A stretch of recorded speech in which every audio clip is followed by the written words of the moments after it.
Yeah. I would put all my gold coins on Aurelio, also not really trusting and working for Nocticula. Oh well, I bet my last magic item on that. Doesn't it bother you that Aurelio serves another master? Nocticula smiles deviously. I'm not prone to jealousy. Let Deskari think Lady WOTR serves him still. His backbrain seems incapable of sensing betrayal. As for Baphomet, he, like any talented liar, is most vulnerable when he's trying to deceive someone else. He was so pleased to have fooled Deskari that he became blind to the treachery that was happening right under his snout. In truth, Lady WOTR's loyalty is mine alone. Loyalty is for fools. Shared interest, that is what rational minds rely upon. That and fear. No one in the right mind would oppose the Lady in Shadow. Are you in the right mind though, Aurelio? So, how exactly did Aurelio become your servant? When the Worldwound was first opened, it only led to Deskari's realm. But then there was another, more powerful breach. The wound expanded, and its path now passed through my realm and Baphomet's as well. Before long, all sorts of interlopers had heard about the powers contained within the crystals here, and the Midnight Isle was soon overrun with agents from my new neighbors. They flouted my embargo, burrowing greedily into my rocks, stealing my crystals. The main culprit was one Aurelio WOTR. She was the one who discovered the energies of the Ninian crystals. I had captured her and was about to carry out her agonizing execution when Lady WOTR offered me something I desired even more than her death. She entered my service, and the main task since then has been to close the Worldwound. Once it is sealed, my realm will once again be cut off from those of Baphomet and Deskari, and their slaves will no longer be able to infiltrate my islands with such ease. As if Nocticula's only aim is to protect her own realm. I think she's more ambitious. Do you remember the elven archmage who used to serve you thousands of years ago? He's still alive. We know each other. Might be dangerous to say, but let's see. Really? He was well past his youth even back then, and now? Just how old is he? Can mortals even live that long? Well, apart from your immortal Aslanti. Say hello to him on behalf of the Lady in Shadow and tell him that one who replaced him has disappointed me immensely with his incompetence. No matter how hard he tried, he could never live up to my magnificent elf. You know, you've managed to surprise me, a rare occurrence for someone who knows just about everything. With a bed of her eyelashes, Nocticula sends you a piercing gaze, one that feels like it's delving into the deepest corners of your soul.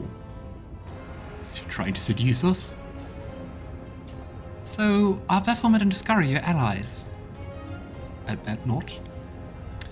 The goat and the locust. Allies is too strong a word for our relationship. Our connection was forged by circumstance, not out of a desire to deal with each other. When the Worldwound opened, it tied our world to our realms. I did not join my armies with theirs, but I was forced into making peace with them so as not to get bogged down in a tiring and distracting war. If I had the opportunity, I would have met them on my terms and expanded my territories, at their expense. Nocticula indulges herself with a thin smile. Unfortunately, this is not currently possible. By the way, one of them came to me with the offer of an atrocious alliance that involved conceiving little ones together. I'm still contemplating the specifics of my refusal. It needs to be clear and unambiguous. You. I kinda hope it was Baphomet and not Deskari. You.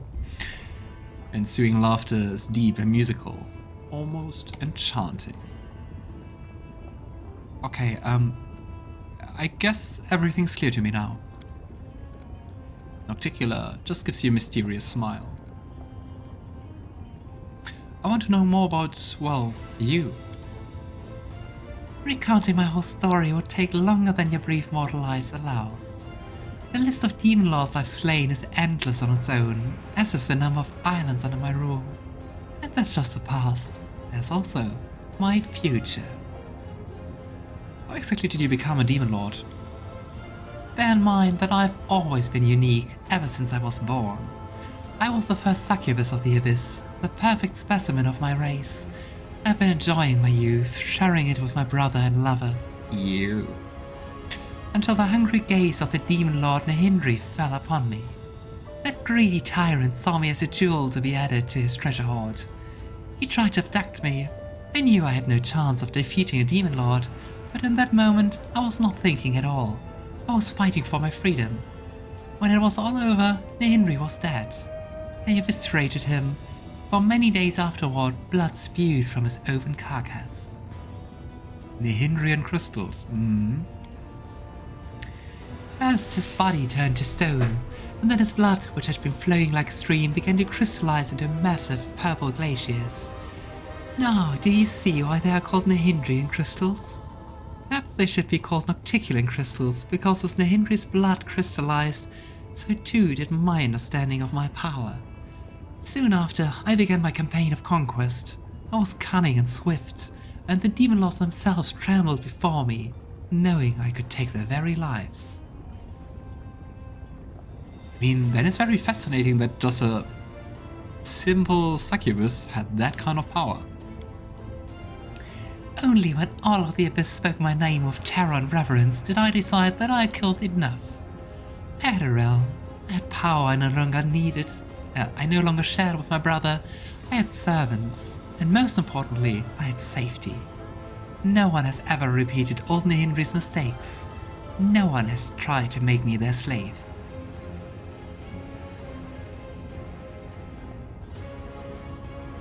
How exactly did you turn dead Demon Lords into islands?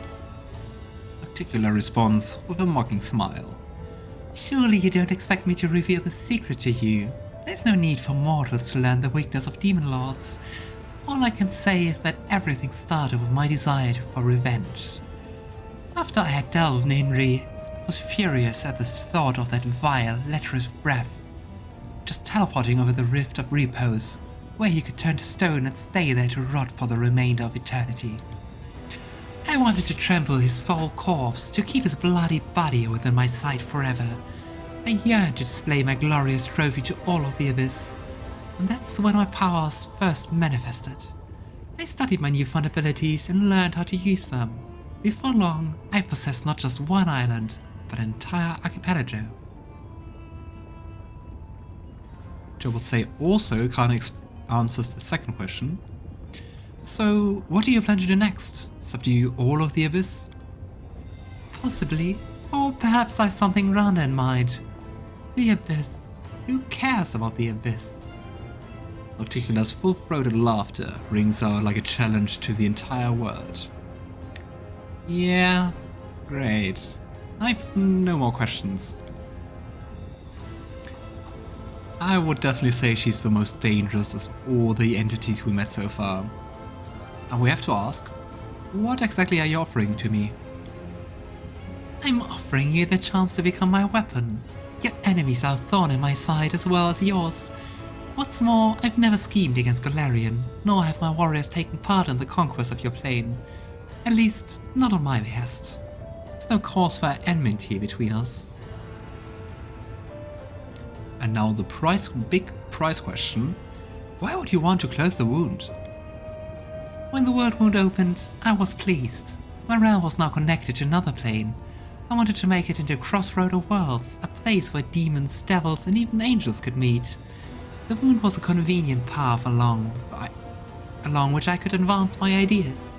But the Midnight Isle were not the only realm that had been linked to Golarion through the wound. Deskari and Baphomet now also had a way from their realms into your plane. Their servants flooded my islands and spread out across them like a plague of locusts, killing guests who were under my protection, questioning my rule. They were driven by their lust to conquer and enslave, whether on Golarion or in another abyssal realm. I was forced to shift my focus and express my discontent. Eventually, atop the bones of our servants will reach an accord. I would let their armies pass, and they would comply with my wishes while on my islands. Of course, the accord is a polite fiction. both the Deskarites and the Baphomets are attempting to amass their powers and influences in Shinira to overthrow me. When they think I'm not watching, they break my taboos and revel in their own impudence. And worst of all, Lady Vorlish told them about the Nindian crystals. They realize what kind of power the crystals hold, and now they are determined to mine every last deposit hidden within my islands. And once an island loses its crystals, it becomes nothing but flotsam, slowly sinking into the dark waters of Ulteriour. With every lost island, my power is diminished. I could start a war and kill the plunderers, but a major conflict would hinder some of my other plans. So instead, I will teach my neighbors a lesson by orchestrating their ignominious defeat at the hands of a mortal. Well, sounds kinda smart. Though I still think she plans more, but I mean, of course she's not sharing that. I mean, if you're so powerful, why do you even need me? If I were to make a move myself, it would start a war. Not that I'm afraid of doing so, but it would hamper my more important plans. Baphomet and Deskari could never best me, but they could sow enough chaos and spill blood that visitors from other planes would shudder at the mention of Shinira. No, I will wage war on my own terms in the shadows, and I will remain unseen until I drive my blade into my enemy's back. And since Gallifrey happened to send you to my realm, you have the honor of becoming my blade, mortal. Be glad you're wielded by skillful hands. We should also reveal how exactly our blade will be employed. Nocticula silences Aureliu with a sharp gesture. We can discuss the details later, when the moment is right. Now is not the time for idle conversation. So, how exactly do you plan to close the Worldwound? She rolls her eyes. It is a complicated magical process. You will receive precise instructions once you've captured the threshold fortress on Golarion. There, at the exact spot where Lady Vorlish opened the Worldwound, you will be able to close it. I think there's lots of details missing. But first, you have to crush the Guardians of Threshold, and their forces are growing by the day. If Samira, Baphomet's daughter, is mining a large number of Nihindrian crystals in my realm, these crystals are her secret weapon. No army on Golarion can stand against them. You must stop Samira. If you do not, your world will fall and my plans will suffer significant harm. I mean, killing Samira definitely sounds like something smart, cause she seems like a major player against us. But also like a very formidable foe. At one time, I disclosed the secret of transformation to two servants of Baphomet and Deskari, Xantia Vang and Mutasafen.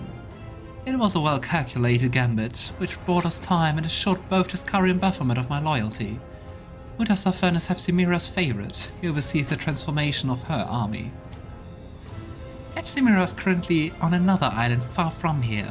The route to that place is plagued by pirates, monsters, tempests, and other more terrifying dangers. Have you heard of the living bubbles of frozen time that swallow airships, and when the ships reach port, their crews discover they've been gone for 100 years? That is not the strangest occurrence you could encounter on your journey. I'm willing to provide you with a decent ship and an experienced crew. If you kill Samira, it will stop her sinking any more of my islands, but without giving Baphomet cause to declare war on me. Nocticula casts a sidelong glance at Arushale. Then again, I'm not offering you anything new, as you're already enjoying my favor, Commander. Your companion is a succubus, and I'm the succubus queen. This demon follows you around only because I allow it. Tell me, Arushale, are you grateful that I'm not forbidding you from traveling with the Commander and fighting against your own kind? The succubus reluctantly lowers her head. You are incredibly generous, Our Lady in Shadow. Poor Rue. I don't want to serve Nocticula. Why is it so important to kill Samira? Deskari and Baphomet won't just stand there and watch you close the Worldwound. They send their armies after you, so you will need an army of your own. And that is something the Crusaders won't have for long. Samira is mining more and more Nihindrian crystals to empower her forces, and when she attacked Golarion... power forces when she attacks Golarion. Oh, kinda sound like the sentence would kinda continue. If you don't stop her, the Crusaders' resistance will be crushed, and the ranks of the demons pouring through the Worldwound into your world will multiply 100-fold. You were sent here to cut off the demon armies of supply Neonian crystals, weren't you? Well, that's exactly what you're going to accomplish. We're definitely not going to do that under the name and banner of Nocticula. I don't even want to know if I swear fealty or something what would happen then. You know, I won't help you. Then help yourself. So as long as the Worldwound exists, your soul will not heal. And there's only one path to closing it. A path which leads directly over Hefsimira's corpse. Nocticula breaks into laughter, then fixes you with a lingering look that is not one of anger or contempt. Am I asking for your help? I'm the one who's helping you. If you don't do what I need you to do, you'll die from your wound sooner or later, and nobody will be able to cure it. You still don't understand. We both want Hefsimira dead and her plans ruined. Even if you're too proud to accept my aid, even if you leave here, you will still be moving towards your goal, a goal that serves my interests as well. Damn it.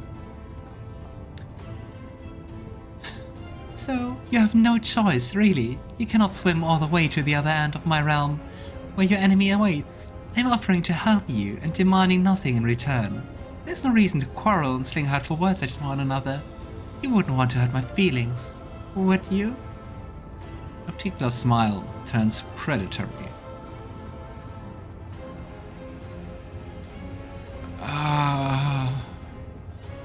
She's kinda right. It kinda really sounds like just making the whole thing harder for us.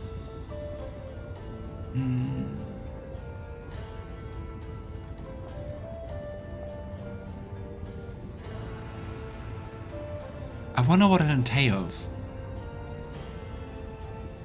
But I think in the end, with what we know, especially I will consider your offer would be something that Logan says. I will consider your offer, Lady in Shadow. Just trying to get some advantage from it or something. I'd accept it, I'm sure. I respect your caution and won't force you into submission. You all stand to gain if you do my bidding of your own volition. A glimmer of approval dances in Nocticula's eyes. An interesting destiny lies before you, mortal. You will rise to great heights and play a part in events of titanic proportions. Many would give their life for a chance to tread such a path. But if you give a life for that, you can't anymore. Hefsimira visits Illusionera every now and then, but her true lair is far from here. She hides on the Isle of Colifir, to the northwest of my archipelago. There lies her secret fortress.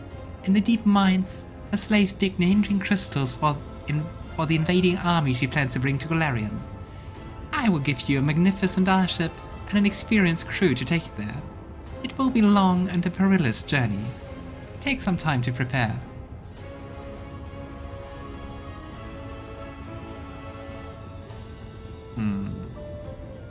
If I'm to depart for Colifir, your guards must watch over my camp and the Nexus and all who are residing there. Let's try to get the first advantage from fighting with her. Nocticula rots regally. I will send my assassin to ensure that no harm comes to your entourage. Be grateful for my patronage, mortal. I wonder how much of a difference that makes. I don't think we need to do anything more in Illusionera, so I'm ready to hunt down Hefsimira. Nocticula nods to herself. You are no longer needed here. As you will, my lady. Aurelio vanishes, but you notice the look in her eyes, pensive and appraising. I wonder what her next step is.